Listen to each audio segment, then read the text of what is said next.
Good morning, good evening, good afternoon, ladies and gentlemen. Welcome to the And That's Runescape podcast, episode 8. I am Frank, and my esteemed co-host Connor, you'll hear very shortly. He will actually be singing you a little song about LMS. In this episode, we talk about some incredibly mild skilling quality of life updates we'll be getting soon, as well as talking about what the hell is going on with Last Man Standing. Jagex are looking to remove clogs for the very first time, like a Dutch Quentin Tarantino. As always, we've had a good comb through the 2007scape Reddit and get stuck into a week's worth of posts, accompanied by brutal segues and perhaps a spicy take or two. Please drop a like on the video to support the channel, and if you are feeling particularly whimsical, please click that subscribe button too. We have a generational video coming next for our episode 10 special, and you will not want to miss out. Spoiler alert, it's an old school RuneScape quiz! Oh my god! Waffle over, thank you guys, thank you so much. Bash! Hey, have you heard? LMS is getting nerfed. They think it'll stop the bots, but you've still got to go for your collection slots.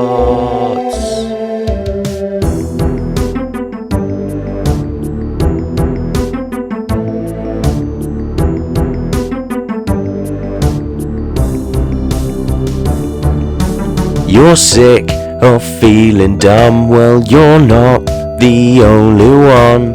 It's time to take a stand, so when you get crashed you can throw some hands. This game could really work, just give the points from first to third. Trust me, you can make a plan, engage your players till you understand. Hey, have you heard that LMS is getting nerfed? They think it'll stop the bots, but you've still got to go for your collection slots.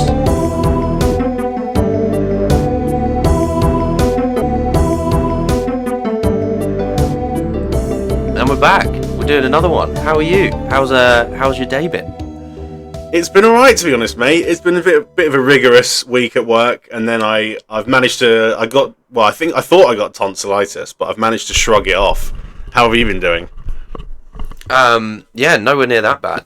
I was worried your voice was going to be gone, and I'd be here all by myself doing a monologue or something. So yeah, very very glad to have you here in good health. Glad you shook that off. My week has been fine. I've still just been salvaging. And we're incredibly, we can smell 99, but the motivation has completely gone, and all I wanted to do was go back to LMS, and now that's all been ruined. Yes, you're running out of time to do that for sure, which we will touch on in due course. But yeah, pretty horrendous. But yes, it's the weekend now. As we record this, it's Saturday night. And we've got some nice RuneScape stuff to tuck into, which is amazing. There's been some interesting blog updates, which are a bit all over the place, to be honest, but that is just a week in the wild world of RuneScape. But yes, as you can see on the screen, we have gathering, quality of life, Truva changes, and more. So on this, basically, there's a lot of words, as there always is, but there's a few things that you can just distill it into. We've got a gem bag expansion.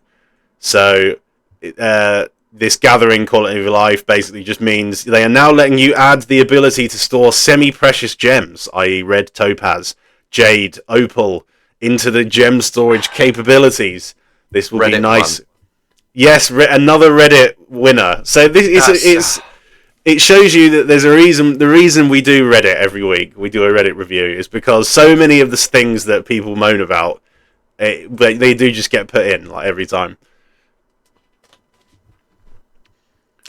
That's an L. I think they needed to stand their ground on that one. And that's okay. That was them going, you know what?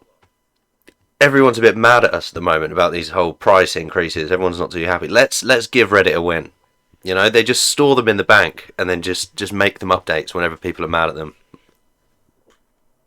Oh, what, like the faceless suits will be like, right, deploy the gem bag quality of life change. Exactly. They open they press a button under their desk, and it just sort of a chest comes out. They open up this briefcase, and bam, right at the top.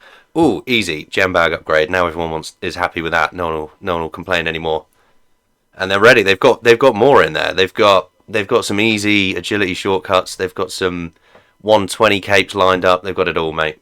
They're a few months too late, but I suppose it's a bit of a slow moving beast. RuneScape updates, but you're the target audience for this, like little salvaging chungus. You can get a nice little bit of extra GP per hour.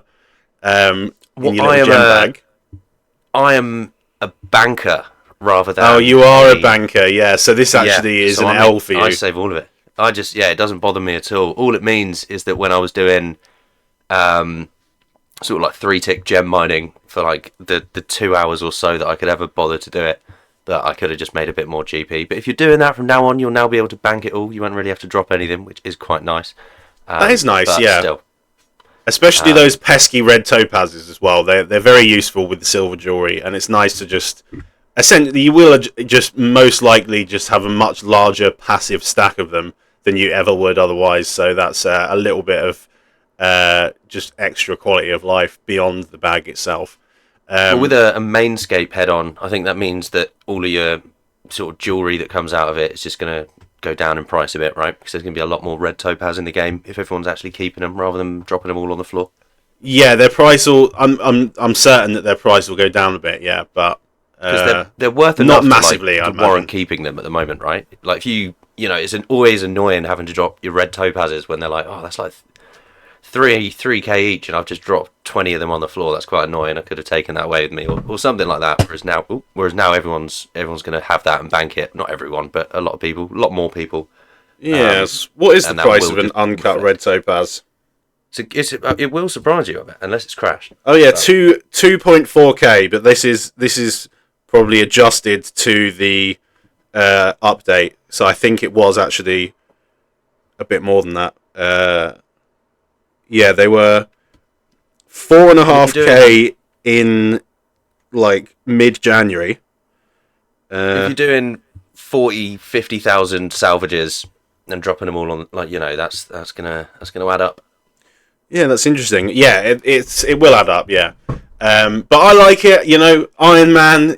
Very nice. Don't have to go gem mining. Nice stuff. But yes, so. If you're a little sort of penny pinching, salvaging chungus who wants a little bit more return on investment, this is good for you. If you're an Iron Man who does a bit of salvaging, this is good for you. The highest tier of this update will require level 81 crafting, and will also require an immaculate mole skin, which will of course be a unique drop. They will be adding to the giant mole drop table. You can hand in dupes of this immaculate mole skin to Wyson for 5 bird nest rolls, and they are also proposing an instance for the giant mole for 25k, which seems reasonable enough, I suppose, because there's one mole per world. You will avoid a little bit of short-term frustration if you're unbelievably eager to get your hands on the highest tier gem bag. And they're also integrating some of this cotton, hemp, linen nonsense from sailing, so that's like a nice little bit of sailing integration, which is always a little bit nice to see, although incredibly minor. That's going to get botted like mad, right? The giant mole, surely. I doubt it. If it wasn't now, it won't be then. Like it won't that thing. If indeed it's even tradable, which it probably won't be. Well, you just trade it into Wyson for the bird's nests and things, right? I can't imagine that it would be a guaranteed drop. It would be like, I don't know, 1 in 50 or something. So it will barely change your GP per hour. Yeah, I don't imagine they're not going to be able to stay there unless they get the noted ones, and you're not going to train up a thing to do. Yeah, okay, all right. I'll withdraw, but withdrawn. Overruled. But yes, there's some other mining stuff which is incredibly minor. There was mining. But yeah, there was one thing that I was interested about. This feels like the sort of thing that you might see on a solo mission video or something, where he's like stifling a laugh perpetually, where he's like telling you about how many runite ore that you can mine from these runite golems. But yeah, they basically said allow additional rolls on the runite golems for extra ore on mining success, scaling with Wilderness Diary tier as follows. So if you've got the Wilderness Elite Diary, you can get 4 runite ore per successful, or a chance to receive up to 4 runite ore per successful mining action from these runite golems. This is obviously like giga dead content, but I don't know. It's worth noting because I feel like that could come into a YouTube video or something like that, and you can just get like a shitload of money from doing runite golems. But who knows? It's going to be one of the last man standing. What were they called? Was it was like the Eevescape Battle Royale ones where everyone just ended up in the wilderness, like fighting at the Fountain of Rune. That would just be. This is an update for that kind of tournament, so that people can just go and get their rune ore really easily. Or like a solve for some like obscene money making wilderness tech for like the next Gillenor games or something. It could rear its head. But yeah, that's the mining stuff. Pretty minor, whatever. That's cool. Hunter. Basically, the only change they want to make is changing the rope/fishing net combo into stackable net traps, which would ultimately just declog your inventory when doing Salamander Hunter. This is incredibly minor, quality of life, and will be fine. No? It's another... Oh, come on. It's totally unnecessary. But I felt this way when they let box traps be stackable. I didn't mind that.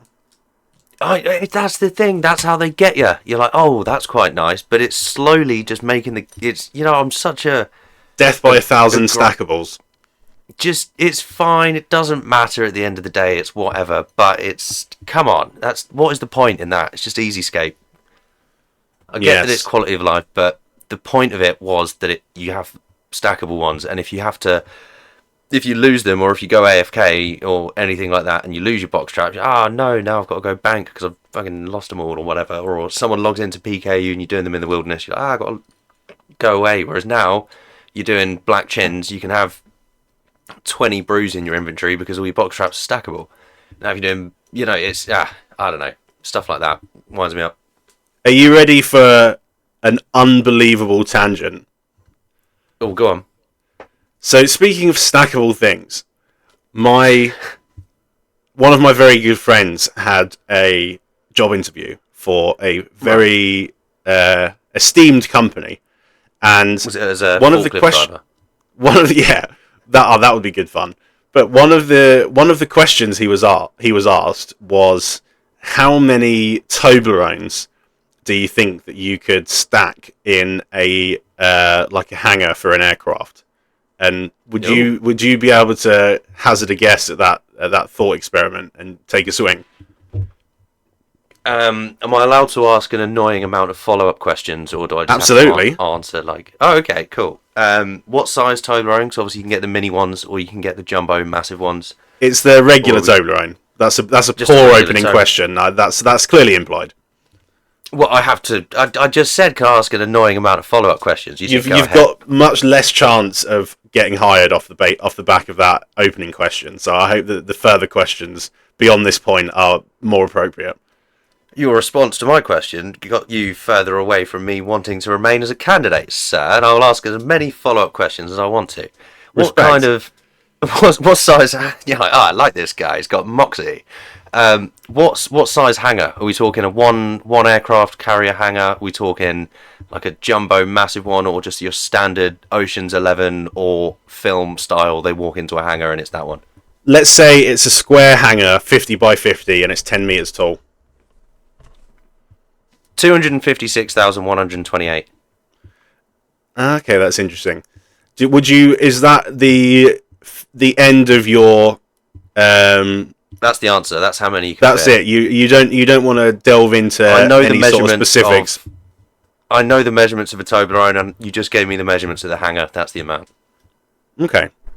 Well, I'm not actually going to do the maths, but what I was looking for is I wanted you to make a remark about the shape of a Toblerone and how that impacts the way you stack it. What? So let me let me walk you through this. Just go pointy side up, pointy side down. That's exactly. I wanted you to refer to the shape and stackability of a Toblerone. You know, that was implied. You thought we were already on such a high level of understanding that such a piece of insight is just already mutually acknowledged. Well, that's the whole game, isn't it? Like, stack them inside a thing. Well, yeah, just got to stack them up. Yeah, so that's how you would stack it.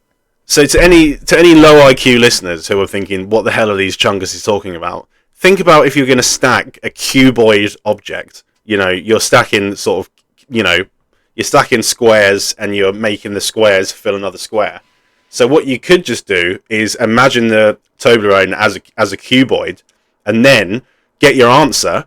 And then at the end, all you need to do is just times your answer by 2 because you've got like the sort of equilateral triangle of Toblerones. So each layer that you could stack twice the amount of Toblerones as if it were a cuboid shape.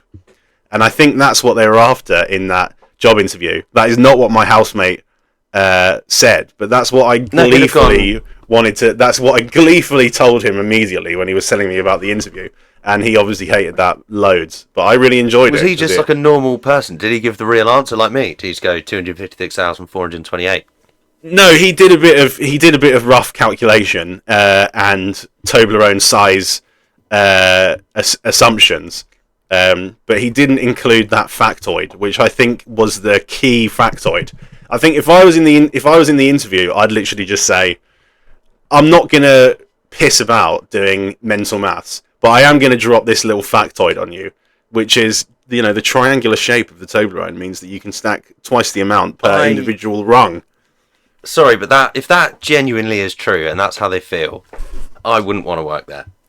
Because if you ask me a question and you're not happy with the answer, you wanted some little factoid about a formula that doesn't actually answer the question, but is like a slight part of working out the answer, and that's what you wanted, and you're not happy with the actual answer, I'm fuming. Because if we're in a real world situation, shit hits the fan and you go, Connor, I need you to go and do this, you want it done. Whereas if I go, well, did you know that if you just divide it by 2, then it makes up for the fact that they're triangles? Job done, I'm going home. See, I understand what you're saying, but it's a job interview, isn't it? It's not a real thing. It's a little dance, isn't it? It's a horrible situation to find yourself in, really. But there's these little read between the lines moments where you're gonna stick your head above the parapet. If a bungee jumper was on a platform 100 meters up and had a bungee cord that was perfectly elastic and jumped off, how many times would he bounce before he stopped and came to rest? It's perfectly elastic. Yeah. I don't know, but there would be an amount. It wouldn't be infinite. See, I wanted the answer, not some little, not trying that game with me, sunshine. Well, I'm not a. I couldn't hazard a guess, but maybe I will hazard a guess. Actually, I'll say, if we're constituting what counts as a significant bounce, I'd still say I don't know, 10 times. Yeah, I think that's about right. Anyway, moving on. Farming. Oh yeah, also, very minorly, if you're making deadfall or pitfall traps, you can now construct these traps using logs that are stored in your log basket. So that's a nice little bit of quality of life. God, this game.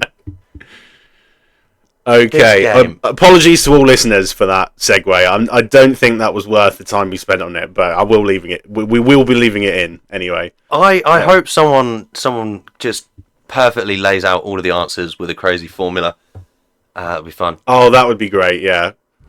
That would be great. Someone might. Get your calculator out, Bad Man's payment reviews. Yeah, just whack it into ChatGPT and pretend you knew the answer. That's true. Credit. Yeah, it's there. That would be light work for ChatGPT. No, it knows all of the stuff. It knows everything. But yes, right. Blah blah blah. Farming. Here we go. Farming. Very minor tweaks, but I did pick out a couple. You got right-click deposit all to tool leprechaun, so that you can quickly dump your tools or offload buckets en masse, which is quite cool. And also, when a player has an active farming contract, display the required seed at the top of the seed vault by default, so that the relevant seed's easier to grab in a pinch. I really like that. You know, one of the drawbacks on this, you know, they put the seed vault into the game, you know, to ease the demands that you have on your bank. And if the seed vault's really clunky to use, then you're kind of more incentivized to just not put anything in the seed vault. But then, you know, if they're making the seed vault better, that is good. I think I've used the seed vault about 6 times, and that we were all during leagues. So yeah, I'm happy for you. That's cool. Also, sailing cannonball production. They want to make it quicker to use the mega cannonball furnace on Grimstone, which is the island with the frost dragons. In order to balance the power of this increased cannonball creation facility, they want to charge 100 coins per unnoted steel bar. So if you made 1,000 cannonballs, that would have cost you 100k. So I don't hate this. Faster cannonballs is good, and it's sort of balanced. So sure, sounds good to me. But also, something that's triggered me, other changes, allow Wesley and any other NPCs who enjoy crushing items to crush coconuts into coconut milk. Simply provide 1 coconut and 1 vial to receive 1 vial of coconut milk and 1 coconut shell for a nominal fee. Why are they doing this? So, them from noted ones. Coconut milk is completely dead content. But I'm assuming it's going to be for something they're bringing out. So maybe there's a new potion from well, I hope so. Raids 4. It's going to be that. It's currently the only good thing that you can make with coconut milk as like one of the build-up items for it is antidote pluses.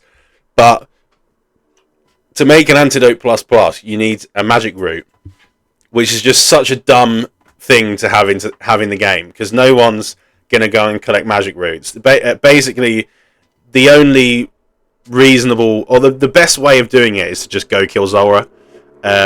So that is an annoyance, and this just seems like a weenie. That's the prediction. Little plaster. But yeah, hopefully that's the case. Raids 4, one of their boring drops that's just going to be regular loot is going to be magic roots. That would be good. Prediction. That would be very good, actually. Yeah, I'd like that. Because people have been complaining about antidotes for a long time, right? So I reckon they've been doing that, and then they've gone, oh, by the way, it's really annoying to get the coconut milk. You can't do it at Wesley or something, so they've just decided to change it. Well, I'll tell you what, actually, they put magic roots on the drop table for that new fletching thing, didn't they? The Veil Totems. Oh, so there you go.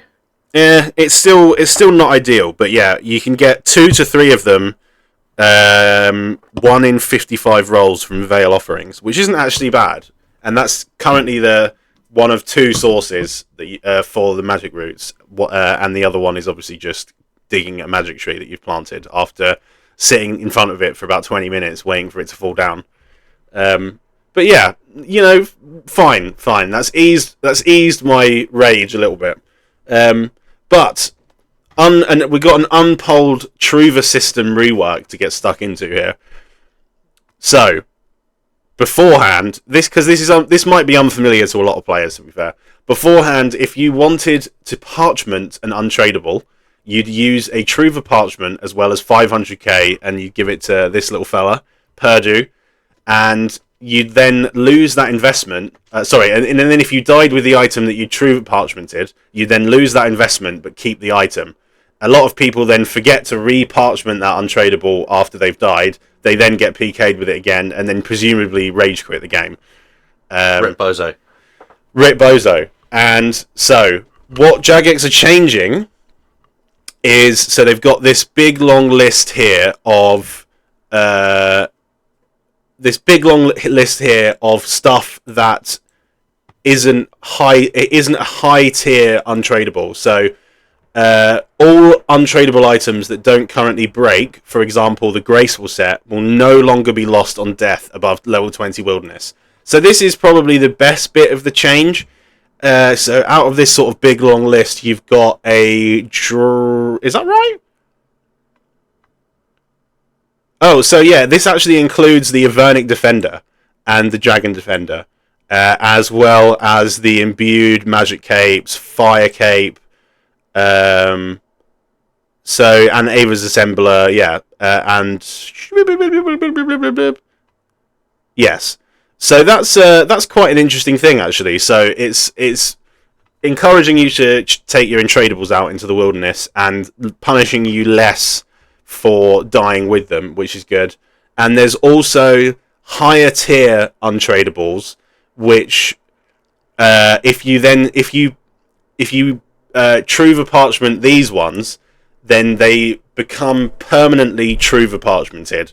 So if you then die above 20 Wilderness with these, then they become mangled, and you have to pay 500k to unmangle them. And then if you take them out again into the wilderness and die with them again above 20 Wilderness, they will then become mangled again, and you have to pay 500k to unmangle them again. So that's pretty good. No, it's not. I'm a little bit confused as to how they've separated this.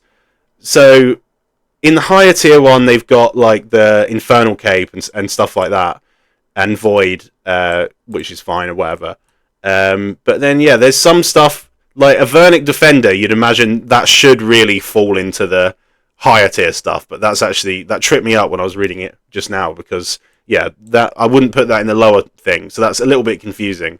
But aside from that, I'm pretty happy with that, to be honest. But Connor is not happy with that, ladies and gentlemen. Here's why. I'll tell you for why. There is no better way to kill off a minigame than to make people never have to go back and do it. So, previously, if you were stupid enough to not try, I'm all for the Trover changes of making you not have to remember to do it all, and it's I guess, but if you should lose. There should be a mechanic that means that you just lose these. And obviously there still is if you don't Trover it at all, but now you only have to do it once, and you can, if it's above 20 Wilderness, it doesn't matter, and things like that. Back in the day, if someone was out in the wilderness in Void, you knew they were a badass because they just didn't care if they lost it, and they're like, well, I'm not going to lose it because I'm going to kill everyone. And then they brought in Trover Parchments and made it safe to have them at a certain point, but there was still times where people would lose that, and you're like, oh no, they've lost their Void, that's crazy. Back to pest control with you. That keeps pest control active, because once that person's finished rage quitting and gone for a smoke and had a beer and cried about it and come back to the game, they're just going to go to pest control at some point.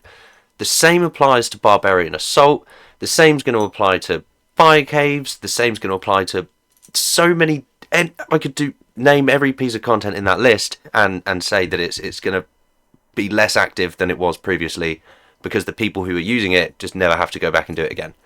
And I don't know if I'm happy with that, really, because I like Barbarian Assault a lot. And I think the people that are now having to go and do that content for the first time, it's going to be less active. There's not going to be as many real people doing it, so they're more likely to then have to pay for a service. So I get what you're saying, but it's going to be a tiny bit less active. It's not going to be like a big change already. No one's going to have to go back. People only do it once, and it's new accounts and people who have lost it in the wilderness. I would wager that, like, for example, pest control, I'd wager that less than 1% of the people at pest control are there or have ever been there because they lost their Void. I think that would be a really minor subset of the people that are going to pest control and Barbarian Assault and stuff like that. You've got a constant wave of like Void, new players. Comment down below if you've ever lost Void. I want to know who's right, me or no one loses Void. Like obviously PKers back in the day, Back in the day, they would have done. Yeah, I understand that, but that's still going to fall under the 1% of people doing pest control. Like, there's not that many PKers who are like, losing void like every week. It happens far more often than you think. Especially because people just forget to trover stuff. That's literally why they've made this update. Is because it happens. Well, it certainly happens. Yeah, I do think it's a drop in the ocean though. But that's an agree to disagree one. I'd say. But anyway, moving forward, we have the spiciest item. You what, son? So before we all come to blows here. Before we come to blows, let's put it on the spiciest one, which is Last Man Standing reward changes. Unpolled! Right. So angry. This is spicy. It's not the spiciest, but this is quite spicy. So, in a nutshell, Jagex are taking out all of the shit rewards out of LMS, and they're also taking a lot of the good rewards out of LMS as well. So this is the pertinent section that I'll put the screen on here. So I'm going to read out this actually. We'd like to propose the ripping off of the band-aid or plaster where we're from, but the anecdote sounds better this way. And great. And making significant changes to the rewards available from Last Man Standing. Our hope is that we can move the activity away from attracting bots like moths to a flame, and instead serve as a place for players to actually fight against other players, learn the ropes of PvP, stock up on blighted supplies or some other useful items, then turn their know-how into confidence when venturing out into the wilderness. Here's what we're suggesting for changes to Justine's stuff for the last shopper standing. Move the following items from LMS to the Bounty Hunter shop while removing the associated collection log entries. I will read that again. Removing the associated collection log entries. Bounty Hunter is significantly harder to bot, and most of these pertain to items that you're likely to see in Damon's Crater than in the wider wilderness. So you've got the Ornate Maul Handle, Saradomin's Tear, Swiftblade, Granite Clamp, Steam Staff Upgrades Kit, blah blah blah. The Darkbow Paints, the Whip Mixes, which are truly useless. The Gothixian Icon. They want to move the Dragon Pickaxe Upgrade Kit to Petrified Pete's shop at Volcanic Mine. Move the clue boxes to Watson. And then also remove the following repeat purchasable items such as Adamant Arrows, Crystal Weapon Seeds, Target Teleport Scrolls, Looting Bag Notes. Or they're changing these really. They're not actually getting rid of these. Bolt Racks, Climbing Boots, and all of the items which also drop from Wilderness Slayer. So all of the Ancient Spellbook teletabs, as well as Truva Parchments, Wilderness Crabs teleports, Ring of Wealth scroll, Magic Shortbow scroll. I really don't agree with the Ring of Wealth scroll and the Magic Shortbow scroll. Those have a place to be purchased. I feel like that they're in a good place, but who knows? So yes, like hardcore Iron Man. They're destroying the shop because essentially they can't tackle bots really. So what they're saying is, getting rid of the bots is too big a job. So instead, we're just gonna nuke the fucking, the shit out of the reward landscape, and make it essentially impossible to go and get the 1,000 Runescape, because it's not going to be populated by. It's barely going to be populated by players, and the players that it's populated by are going to be really good. So everyone there will just be getting their 1,000 Runescape. There won't be. Yeah, there's no NPCs anymore. So all they had to do was just change it to the top 3. You get points if you're in the top 3. That's it. That's all they had to do. I'll let you take the floor, mate, because I have further takes about this, but I've been talking for a while. LMS is such a good piece of content because it takes out the barrier of entry to learning PvP, which is I don't want to lose a bunch of money. I only have a 20 mil bank. I don't want to spend 1 mil to go out and just instantly get killed by the first person I see because I don't know what I'm doing and I need to learn it. I can just go to LMS instead, pick up a bunch of skills. Oh, cool, I've made a bit of money while doing it. I can now spend that money on a rag set that's the same as the LMS one that's quite cheap. Go out into the wilderness, have a bit of fun. I kind of know what I'm doing. I can now stand under people. I can get freeze logs. I can do, I've learnt these things from LMS and have a bit of fun. Whereas now it's going to be, oh, I've got to go to Bounty Hunter. Here's a guy in full Vesta just AHKing and Gmail clicking and doing one of these bugs that's in Bounty Hunter that means I can't move but they can, or some bullshit like that. And I'm just going to get one banged. I'm going to lose my 750k set. I'm going to lose a couple of 100k that I'm now going to have to spend on my bloody mangled fire cape that's going to be 500k this time instead of 100k. And it's ridiculous. It's stupid. They don't know what they're doing. They haven't consulted Mankt on this, or if they have, he's drunk. Not good. Not a good change. No, it's hard to say with all of these changes exactly what's going to happen with bots in LMS, but I'd imagine essentially they'll just be moved on to something else, and they'll just go bot something else equally as bad. Yeah, completely. So yeah, it's not really going to be profitable. Yeah. Because if you go back a few episodes, I can't remember which one it is, but one of these episodes, I start off in LMS with absolutely nothing, do one game, and then go buy a little set, go into the wilderness. I ended up with about $1 million. I got a PK'd a cannon. I can't remember everything I got, but I ended up with a little dragon crossbow and a nice little PK set, and then I think I got killed by a team. But it was fun, and you could do that off of one game of LMS and just getting a couple of points, and then you can. It's sad that they've done this, because you Bounty Hunter is so much worse as a new person learning to PK. Like you're gonna get absolutely slapped by everyone you see if they do that a lot, because they will just AGS Gmaul you, they will just double Gmaul whip you, they will just arrow double more. You'll get hit by all of these combos that you're not familiar with, and you will die 10-15 times before you understand what's going on. Whereas LMS, that didn't matter. You could have those 15 deaths and actually learn from each one rather than raging about it. And this is going to do is put people off learning to PvP, I think. Yeah, I hear you. I agree. One pain point as well is like taking the Swiftblade out of LMS and then putting it into Bounty Hunter. Especially if you're an iron. That was staying. No, Swiftblade's one of the ones they're moving out. Or maybe that is staying. I don't know. Well, it says at the start. Only things that's staying. It says at the start, move the following items from the last man standing to the Bounty Hunter shop, while removing the associated collection log entries, and it lists the Swiftblade. So maybe it's staying, maybe it's not. I'm not certain, but assuming that it is moving, that is a stupid thing to do for something that is like a genuine near best in slot for meleeing at Nilos.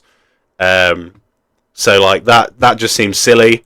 And also, so as someone who loves to clog, having the LMS 1000 win cape as a clog was already problematic before. Well, this isn't in the game yet, but by the time this comes into the game, it will be like almost a joke. So obviously you've got like the 2000 CM's cape and the like 2000 Tob cape, blah blah blah, stuff like that.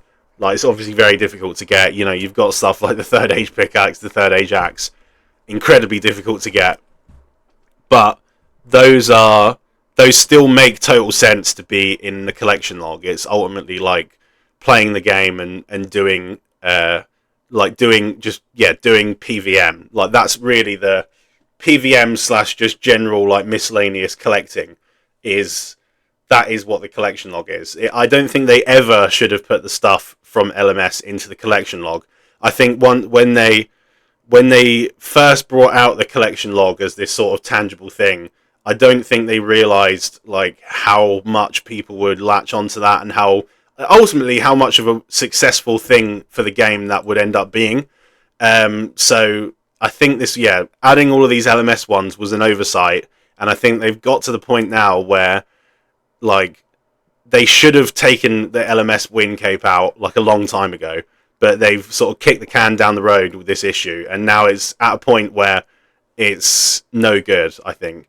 And I understand sort of like, aspirational, well, not even aspirational content. It's like, maybe you can get really good at LMS and eventually get it, and like that is something that makes you a better clogger. But I just think, no, I just think it's a mistake. I think for so many people, especially now, if like the mini game's going to be almost dead, it's really rough. It's going to be almost impossible to get wins, and it's going to be outside of the capability of your skill set to just get these 1,000 wins.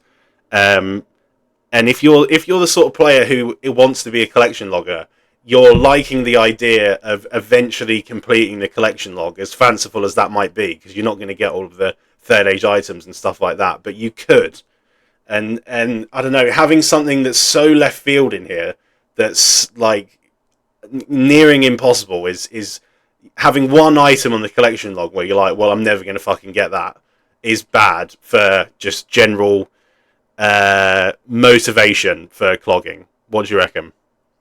Sort of waffle. I agree, because it's what I was a fan of the 1,000 win cape, with there being these sort of NPC like bots within there. Because realistically, if you're grinding it out and there's a couple of other people that are quite decent at PvP, you're going to run into them quite a lot of the time, and it kind of just becomes a bit more like who can kill more of these bots, get more loot, and then get more stacked up for our final fight together.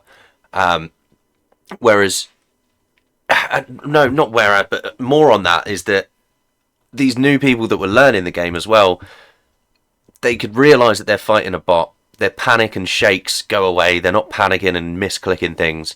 They can just get a freeze, stand 10 tiles away, catch their breath, and go, right, I can practice my switches on this like a training dummy. And then even though that person has more of a chance to then fight one of these PvPers that's quite good, because maybe this person's killed 2 bots and they've got full ancestral and an AGS, and they're fighting against this PvPer who's still in the basic setup. So it sort of levels the playing field a little bit. Whereas now, all you're going to have are people going for the 1,000 win cape. Some of them are going to be good at PvP, some of them are going to be bad at PvP.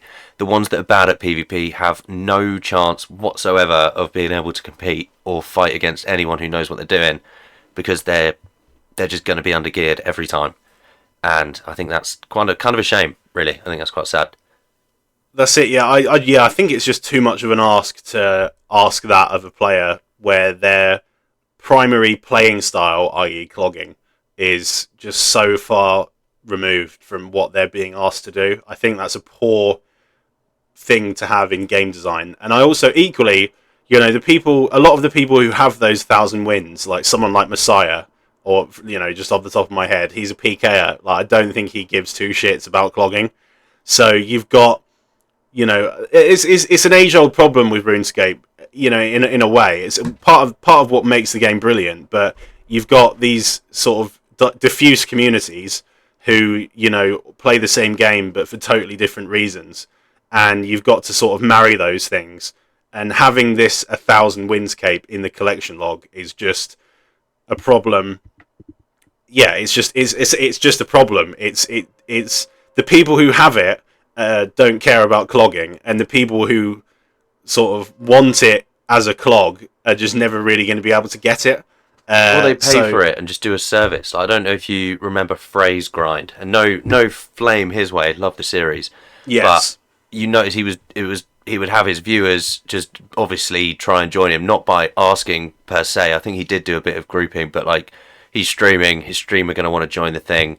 People are going to want to die to him and get on stream and say a little weird thing, and you get these other people that will maybe pay for that service, and they just get people that will just come and into them and feed them, and they're paying for that privilege. And so it's just another one that people are just going to have to pay so much money if they really want to go for this cape now, if that's their way of doing it. And the only people who win are the service providers, which I thought Jagex were against, but I apparently not. Yeah, no, that's a tremendous point, and yeah, that's obviously absolutely no flame to Frey, who's an unbelievable content creator and one of my favourites, and one of yours as well. But yeah, like if you've created a situation where there's an almost sort of like impossible goal, then people are just gonna do some sort of sidestep for it, and that's unique theory crafting is one of those good things about RuneScape and stuff like that, and just optimizing stuff. But that falls outside what is sort of appropriate. Like just the only way that someone can do this in a sort of semi-reasonable amount of time is to just not cheat, but I don't know, leverage their community to just try and help them, because the goal itself is just so stupid. It's sort of like if you want to be a Formula 1 driver, you've got to have rich parents that can just put you through karting. And no flame to Lando, but he got that leg up, So it's not flame on him, but it's peak for everyone else. And if you're putting everyone else in a situation where they've got to drive a Formula 1 car, but they don't have billionaire parents, they're gonna fall off, And it's not that's really it. The same. That's it. Yeah. Not all Lewis Hamilton. Yeah, or just have Lewis Hamilton's dad, insane skill, working 4 billion jobs. Yeah, but yeah, no, it's I think we've made our point on that one anyway. But yeah, get rid of it, Jagex. Just get rid of the 1,000 wins cape, or make it something like 50 wins, 100 wins. But 1,000 wins in itself is so obnoxious, I think. Keep the 1,000 win cape. Keep the shop the same. Only give points to the top 3 and put NPCs in it. Yeah, sure, certainly sure. Or keep the cape, keep it as a flex. Even upgrade the cape so that the cape is such a clear flex, and looks really cool. But just get rid of it on the clog, because the clog is just such a specific thing that's just so removed from PvP. But yes, right, we've covered that point. We've laboured that point, and that point is over. Moving on to the Easter 2026 event and PvP quality of life improvements. All I'm really going to do is just say that this is a post that has appeared on the blog. There is an Easter event, so go and do that if you want. Appeared on the blog. This is a post that has appeared on the blog. Yeah, do the Easter event if you want. I think you can get an egg, and you can put the egg in your POH, which is pretty cool. Also, the PvP quality of life improvements, not even going to touch on this really, especially given what we've already spoken about, but they've done a few little tweaks to the loadouts that you'll get in LMS and Emir's Arena, and that is basically it. It's pretty dry. But yeah, that's a blog. Also, scrolling up to the top, I was already looking at it earlier. Get ready for League 6, Demonic Packs. We are going to speak about this a little bit closer to the launch of leagues, but as they've started doing in more recent leagues, they've been drip feeding you information that they post daily on the blog. So looking at this screen, it's basically they'll show you a new relic every day. Sometimes they'll show you 2. And if you click on this picture on the website, it will then open up this stuff below it, showing you what the leagues things do. So if you want to do your own research about leagues, or you're incredibly excited about leagues, just refer back to this blog every day, and you will get information on these new relics. And also, one thing that I noticed as well with this one is they've got quite an up-to-date / active FAQ. So if your build, is sort of dependent on you getting a certain thing, or a bit of a niche thing, you can have a look at these FAQs, which I do think are going to continue to get updated, and this might answer one of your questions, because obviously RuneScape is a incredibly complicated game, and there's just so many different things that could possibly happen or influence your build. So yeah, you can have a look at the FAQs as well. So that's worth paying attention to. But we'll go through all of this stuff closer to the League 6 release. And also, if you want any creators to follow in the build-up, definitely look at Double Shine, definitely look at Skritic. Those are the main 2, I think. There are probably more coming out of the woodwork. But yeah, good stuff, eh? Lots of good stuff. I've just been scrolling down, just double-checking a lot more of this, the Easter blog. Here's something that's wound me up. Not to... I feel like I've been quite negative this episode. I'm not that bad a guy. But the Emir's Arena, which has been famously just left to drown and not... horrific. Yes, horrific. The jankiest thing in the game. It's had an update. Okay. So they've just added a bunch more gear that you can now wear with, you know, a lot of the newer items that weren't on the drop-down list of things you could wear, you can now wear. So they are aware that it exists. They know that this is a piece of content in the game, and that's all they've done. They still haven't touched anything to do with the matchmaking or anything else. That is shocking to me. It is horrific, yeah. Like, I will just say one thing, right, about Emir's Arena. If you're anyone who's ever done it to, like, try and get the scrolls of imbuing, you might have to correct me, Connor, if I'm wrong, but basically you go through this incredibly janky menu to, like, find a match, which you then, one person will immediately forfeit from, and you get points, which is whatever. But you have to, like, you can't accept the invite via the menu, or it'll break. You have to accept the invite by clicking the stairs. Is that right? Oh, well, the problem, it's all a complete psychological headfuck. So, due to the fact that for some reason people will just ignore the matchup request or will just decline it for no reason, even though they're still there for the scrolls, or they just want to bump into their own account that they're boosting with, and so they reject even though they could just join and then just leave anyway and then just go meet either way. You know, people just don't want to do that. Yes. So you will start doing loads of different random weird things that genuinely have no influence over whether or not you get into this game to make yourself believe that you do. One of those that I do is you don't click the menu, you only click the stairs, because that one just seems to have more of a higher success rate. But I think it is exactly the same as just spamming A while your Pokeball is rocking back and forth. Like, it's not. I thought it outright breaks if you click the menu, like in your sort of where your inventory is, rather than the stairs. Like, I swear that just actually breaks it. Or am I tripping?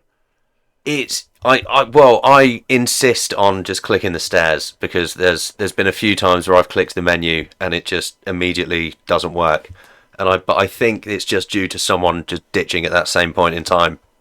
And I think when you started doing it, I went, don't ever click the menu. That might be it, yeah. Well, only click the stairs. Either way, like, it is genuinely horrific, and like that's a big fumble, and it's a big sort of just carcass of an update that Jagex have just sort of left in the game. But at least like you say, they are somewhat aware of it. So, you know, hopefully we might see just some sort of jank removal in the future, or just some sort of tidy up. This tiny little update to it feels a lot like sort of energy prices going up by thousands and thousands of pounds, and the government going, well, everyone's going to get 50 quid a year off. Let's go! Yeah, you know, I think it feels a lot like that. Fuck yeah, so brother! We'll see. We'll see where this goes. Hopefully they do start adding more and sort of changing how that place works. It could be that if you made Emir's Arena good, you could completely get rid of LMS and no one would care, because that would be the place that people could go and learn PvP for completely zero consequence. But at the moment, there's no reason to do it, because there's no clogs, there's no, other than getting your imbue scroll, but it's stupid. I don't know.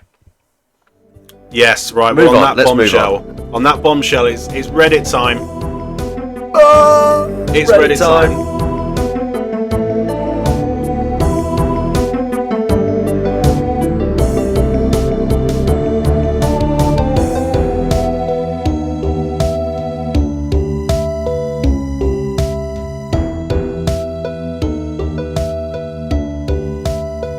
Hello, you there? Oh, you're right, Beast. Hello. What are you saying? I'm good. I've got myself a can of beer, and we're looking at some Reddit posts. I couldn't be better. Let's flippity jib and go, mate. Right, I've got one first. Oh yes. Petition to get rid of these fucking rocks by Robin Dude. Yes.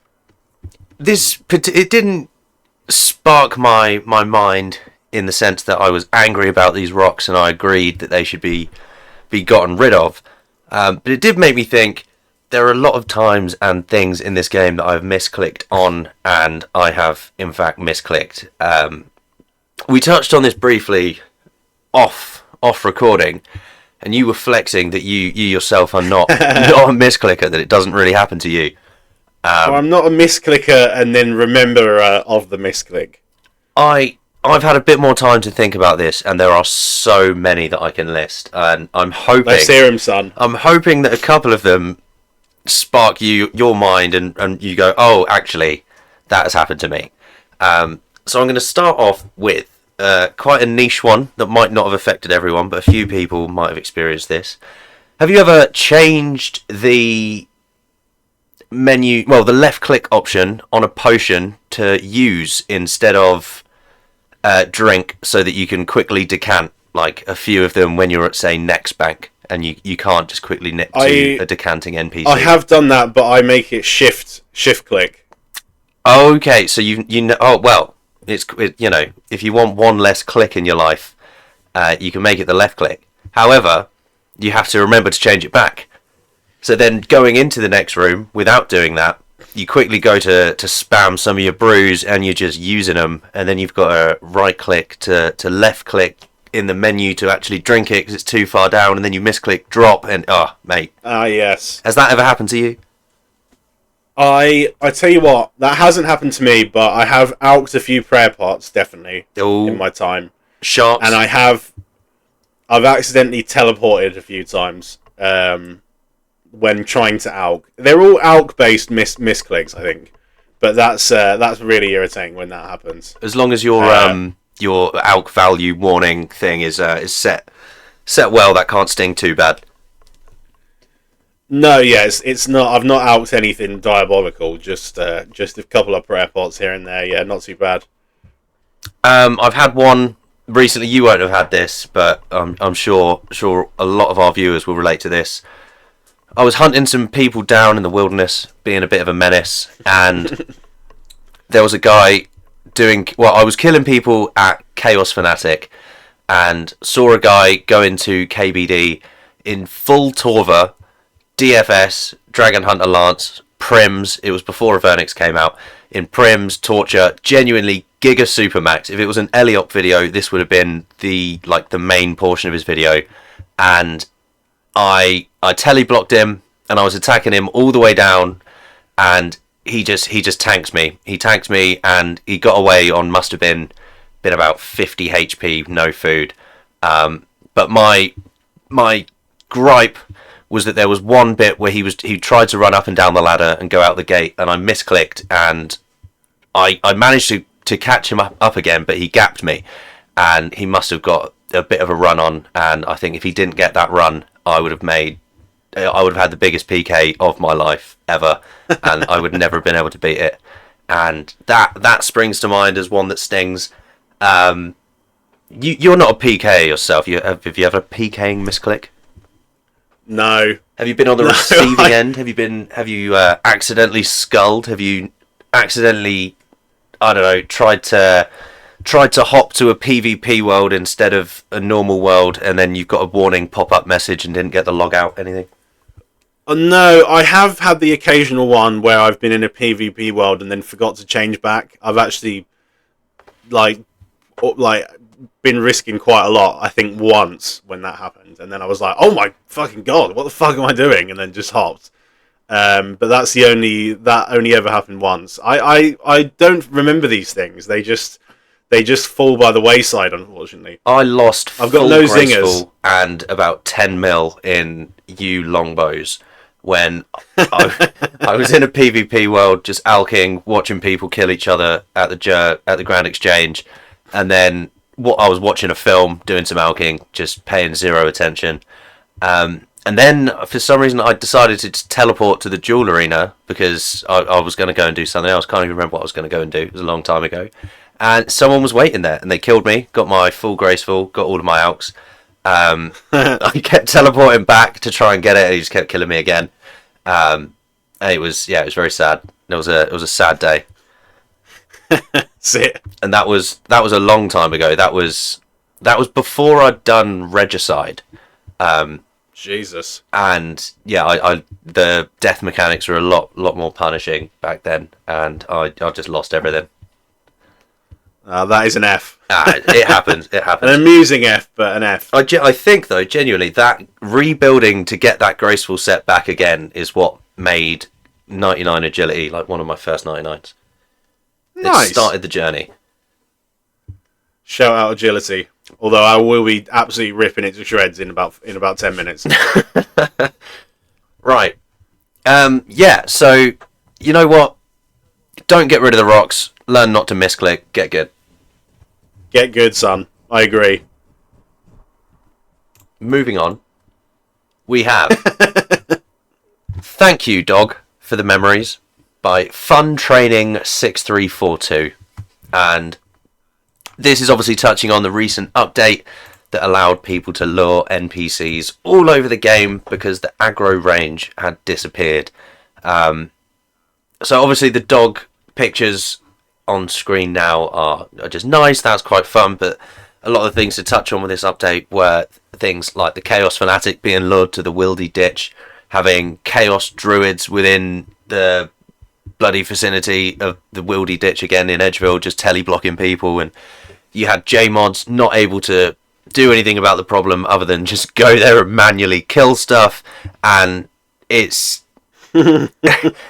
being 20 years after the, almost 20 years after the Falador massacre, it's amazing to me and hilarious that things like this still happen, and you have the JMods having to actually go there on accounts to try and fix things rather than being able to do anything behind the scenes. Yes, at the time. And the community just immediately abuses the shit out of it. The first thing that springs to everyone's mind is, how can I kill people with this? Like, how can I get this to the GE so that people could just die there?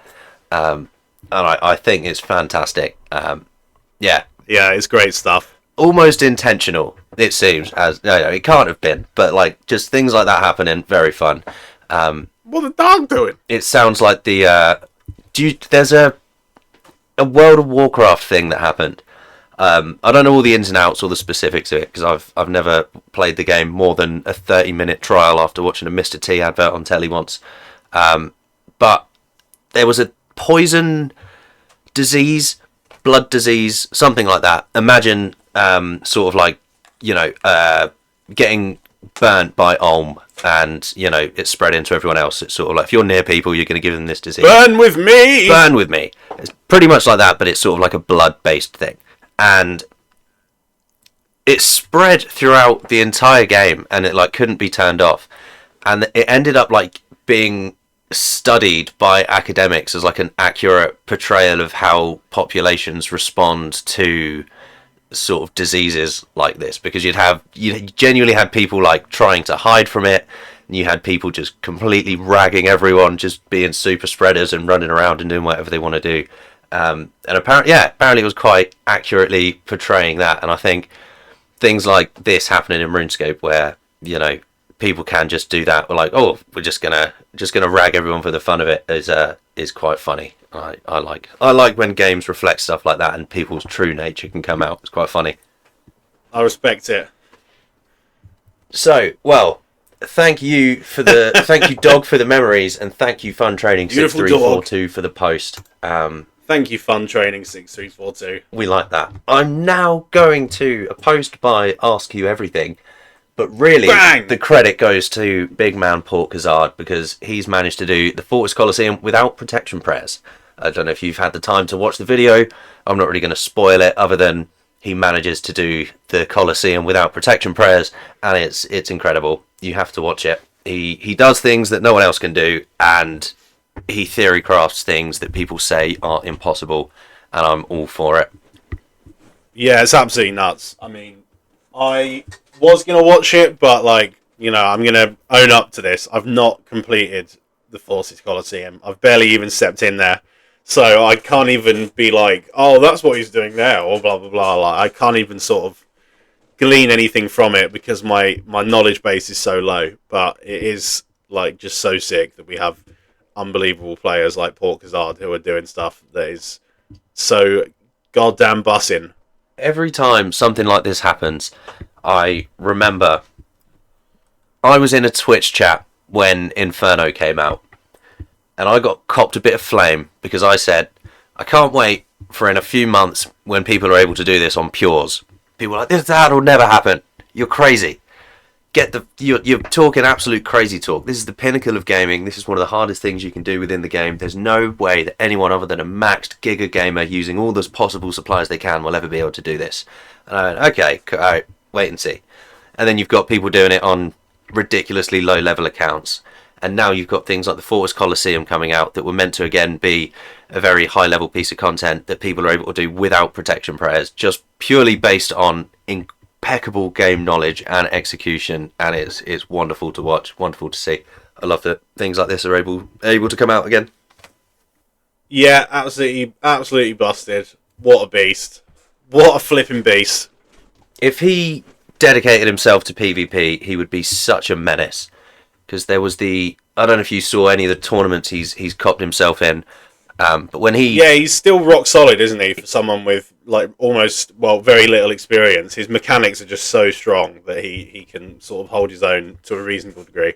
And I don't know if you copped it was just after the Adamant Seeds had come out, and he just figured out this new tech that none of the PvPers on the scene at the time had ever been able to figure out. I have no idea what he was really doing, but I do remember that. It was essentially, if you attacked someone and then stepped out and seeded, you were basically just getting like a lower cooldown on your next attack, sort of like, imagine like 3-tick with your box traps or something like that. But essentially doing that while death dotting someone and attacking them, so he was just getting more hits than they were able to hit back on him, so just getting free damage. And in a fight where it's basically a perfect chess match, just that's so OP. Yes, definitely. Right, well, I just try and do it once and just get stacked.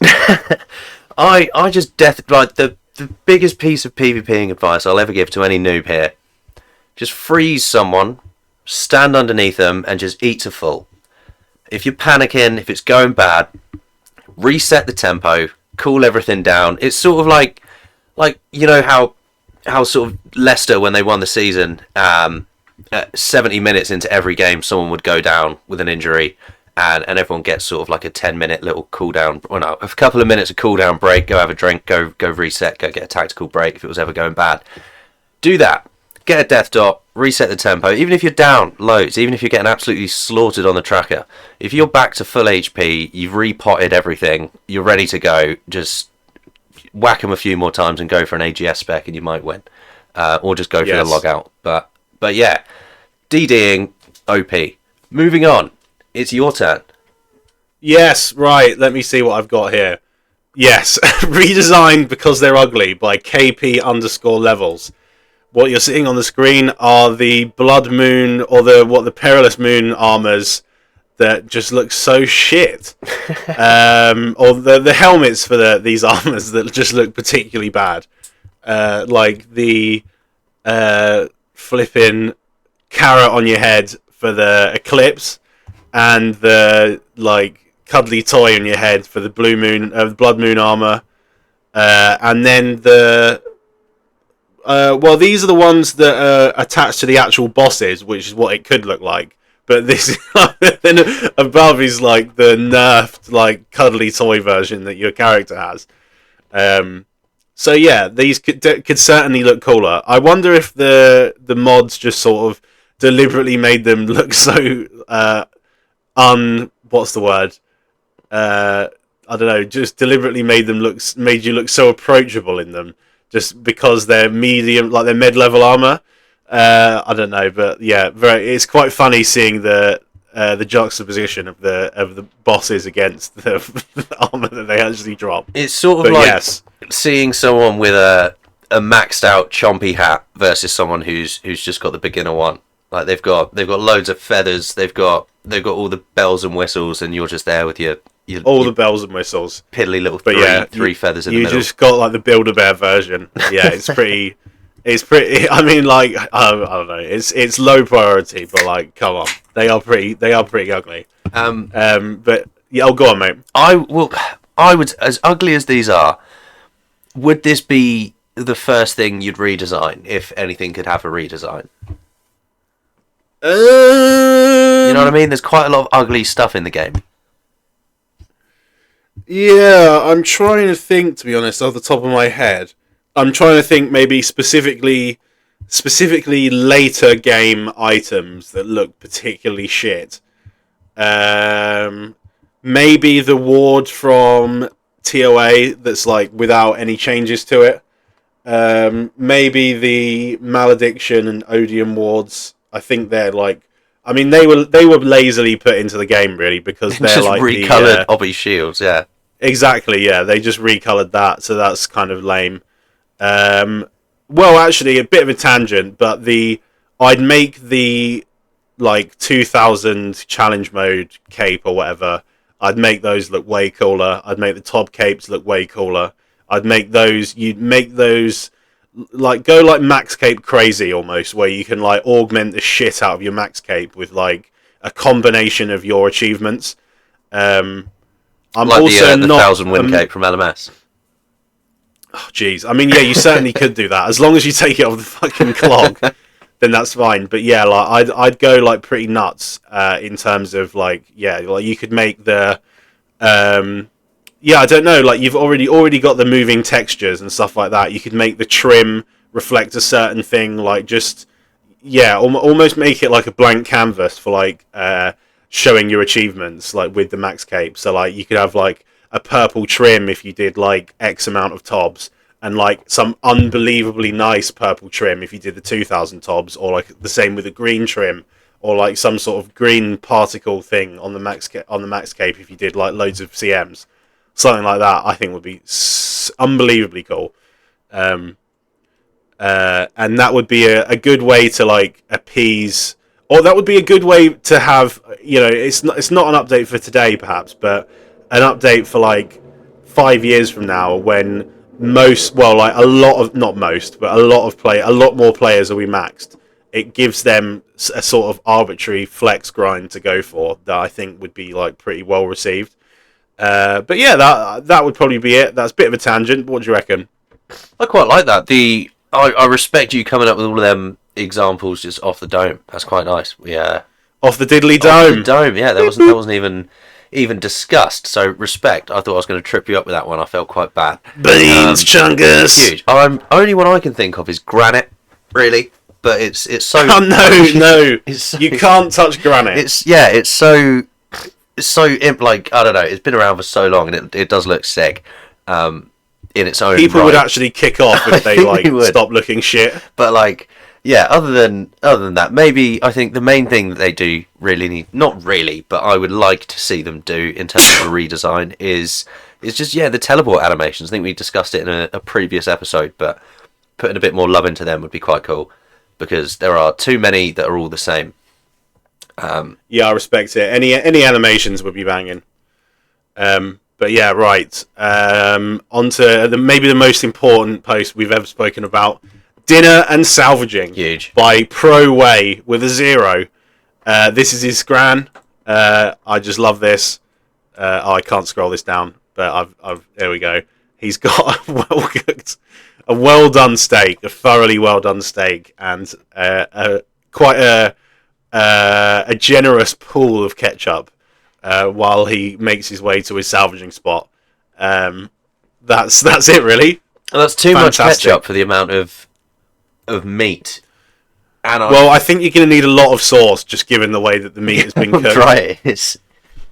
But I don't know if I'm being crazy here, right? But my eyes are pretty good on this kind of thing, and that is cold bit of meat. That is not hot. That does look cold, yeah. Which is even worse, probably. It would explain the dryness.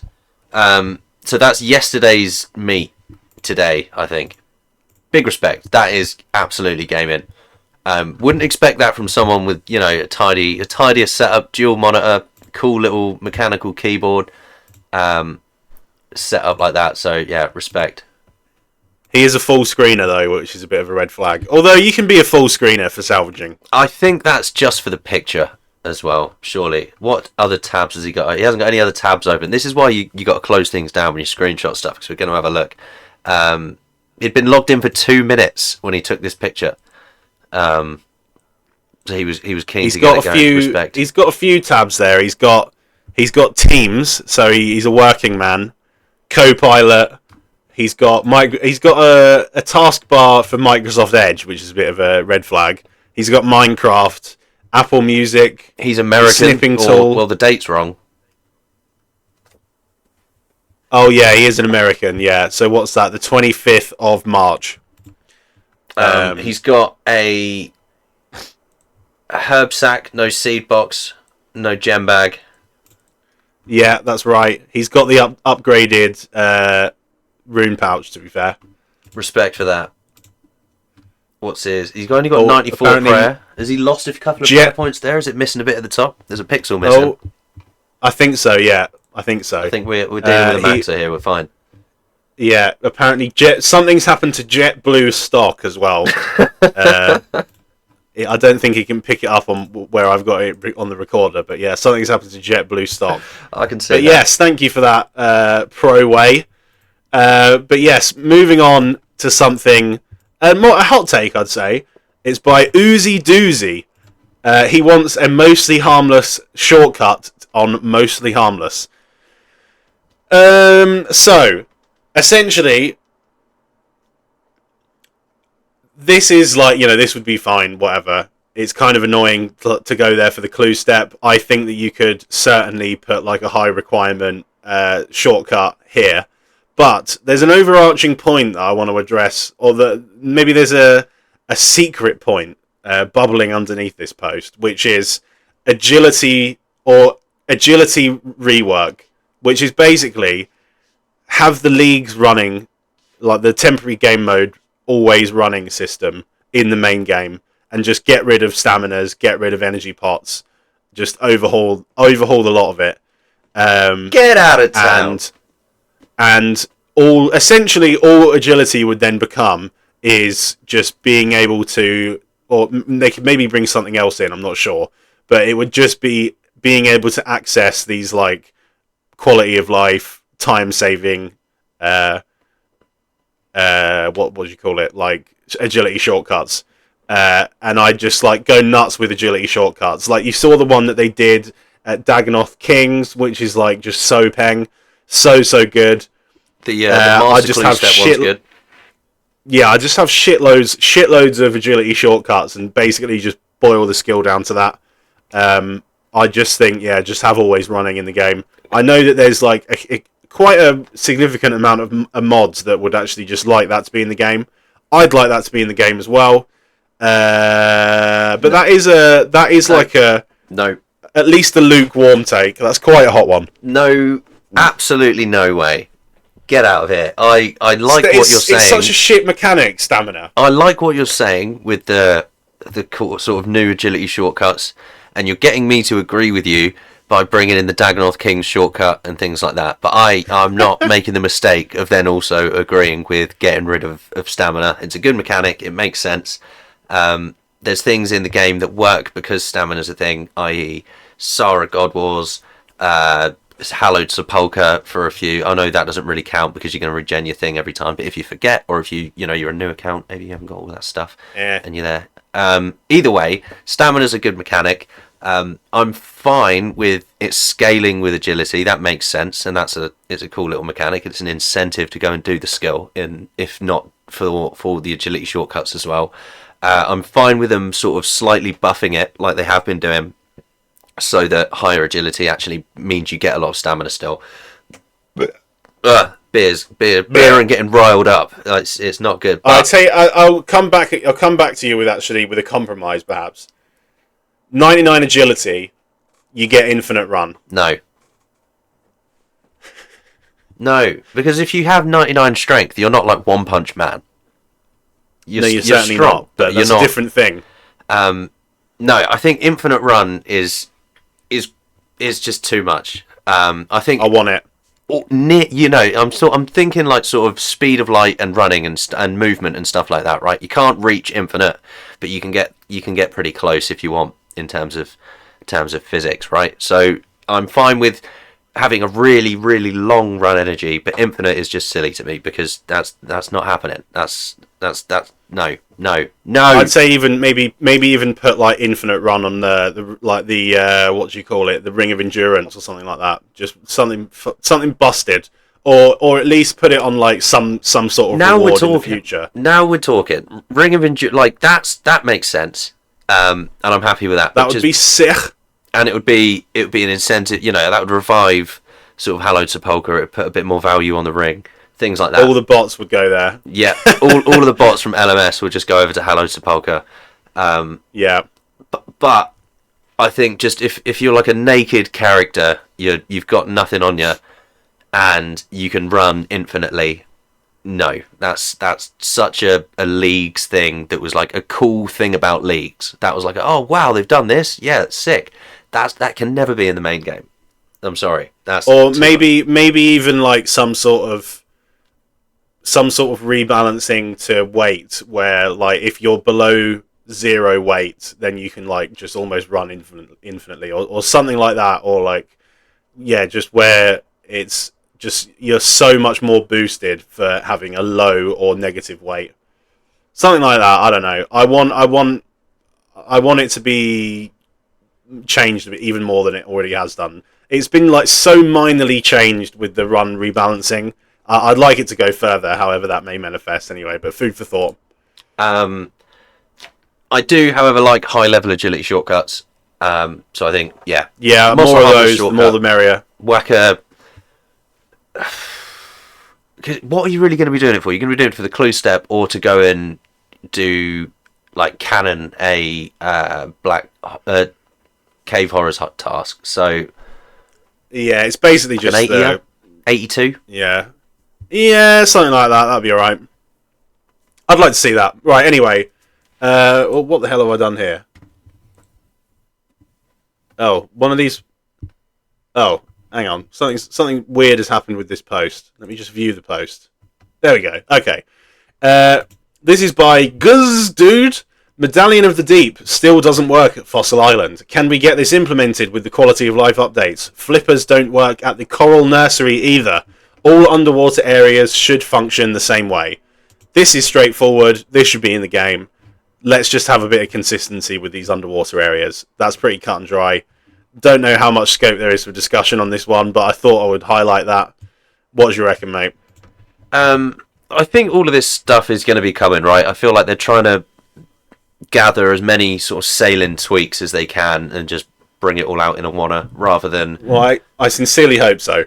Because there was a blog recently, I haven't got it here, I haven't got it to mind, but they did have a lot of salient questions recently, didn't they, about sort of new things. So I'm assuming they're just going to do a big sailing update at some point soon, but I don't know, with what happened to Amir's Arena, we never know what's going to happen to a piece of content. So, for sure, yeah. Right, okay, last one is 5 years later. Any update on this suggestion? Matthew says, at JagXAsh, would you ever consider adding the ability to trade usernames safely via some sort of auction? Perhaps adding a huge tax on top, up to 50%. Modash replied, saying, we would, yes. The tech staff are unlikely to be available anytime soon to implement what would be needed for it. But as a concept, we do like the idea. This is something that would be pretty cool. I see there's a top comment here that says, it was on the 2025 player support roadmap in the and beyond section. So that's interesting. But yeah, I mean, to anyone who doesn't know, essentially we just have this like Wild West black market where people essentially... There's a huge thing about like people just sniping names and having sort of bots that run like just trying to pick up valuable names, and essentially like the best way to get a name put onto your account is to like just trust one of these people who are like donors on the Scythe forums to like log into your account and trade it over safely, because otherwise it'll get sniped or something like that. It's just a bit of a janky system. It doesn't work very well. It's all black market, and it's just quite bad, to be honest. So it would be quite nice if there was a way that you could, just give like minted players, or like not even minted players, but just players with a bit of spare money, something to spend their money on and tax the living shit out of it as well. It would be a nice little marketplace and something where you could just look at, on a Sunday night, if you're just a little bit bored, you'd be like, oh, let me see what usernames that I could potentially buy, and like you could maybe see one that was like the name of your pet frog or something like that, and then you could scoop it up and chuck it on your account without any security risk attached to it. So that would be good. I admit that it's probably relatively low priority and we'll probably never see it, but it would be good. And yeah, like I say, this aggravating world 8217, the person who posted this said, acknowledged that this was 5 years ago, and also the 2025 player support roadmap, so we're a little bit beyond the and beyond section, but you never know, maybe we'll see something like this, but it would be quite good to see, I think, yeah, names, as you said, it's such a underground black market thing at the moment that's so open to abuse. The risk of getting either the name you're trying to sell sniped, stolen, or taken off of you for nothing, or the risk of you actually losing your account if you are silly enough to let someone log into your account and do it for you. But the fact that isn't the silly option, you know what I mean? You're less likely to get scammed for the name if you let someone do that, but you're obviously far more likely to lose your account if you do that. So it's such a risky thing, and that being the main way that people do these things at the moment is bad. A lot of the money goes out for real world trading. It would be a way to track that, as he's mentioned in here. Being able to put a tax on it is just good. Having a gold sync for the game. I think, yeah, bringing that into the game as a marketplace little trade, because they're able to do that with the house things, right? They've got the house thing outside. Yeah, they did that, yeah. So you could just have something similar to that in the Grand Exchange, maybe like a little poster board on one of the walls, and then you can just click on that, see a bunch of names that are up for sale. Because they did have, before the Grand Exchange, a trading post. I don't know if you were playing at the time, if you remember that. I'm aware of it in the history of the game, yeah. Yeah, it was very similar to sort of just a forum, but it was then within the game. So, if they were able to do that then I'm sure they'd be able to do something like that now. Yeah, I mean, it wouldn't be a small amount of work, but it would be something sick, and it would be something that loads of people would just look at, even like just window shopping or something like that. I think it'd be cool. Because just the ability to wham the tax on it and just have a massive gold sink is... like, why would you not? Like, there needs to be more of them in the game. Gold sinks are always good for the game. Bring it on. Yeah, and just tip a black market on its head as well. Like, at the same time, would be good. Yeah. But yeah, nice. All right, cool. Well, that's the Reddit for this week. And sausage rolls, beans. Sausage rolls and beans. Thank you very much for listening this far. You're an actual trooper. Either that, or you've dropped your phone down the back of your sofa. In which case, haha. Try good luck getting that out. Yeah, hopefully you don't have autoplay on. Yeah, well, if you do, make sure you're liked and subscribed so that your next autoplay is another video from us, because you clearly liked it if you're listening this far. Yes. You don't want to get listening to someone else. So make sure you're involved. Like the playlist, get your notifications on, all of that stuff. You're a beast. We love you. Thank you very much. Yes, thank you very much, everyone. Sorry if I was slightly less chipper than usual this week. I'm slightly unwell, and I'm just feeling a little bit sorry for myself. But talking about RuneScape really just lifts my mood, and I'm always have a little bit of a skip in my step after a podcast record. So thank you, Connor, for that, and thank you, listeners, for listening to the podcast and enabling for blah blah blah stuff to happen. Well, even though actually you're not really enabling anything, because even if we had one viewer, we'd still be making the podcast, okay? Because we love it. Yeah, even while there's one person who listens to this all the way through and enjoys it, we will be here. And Frank, thank you for being a trooper and getting here. Tonsillitis is a bitch, so good for fighting through that for this absolutely quite lengthy podcast. Anything for the viewers, anything for you, mate. You beans, sausage rolls. Off you go. Way.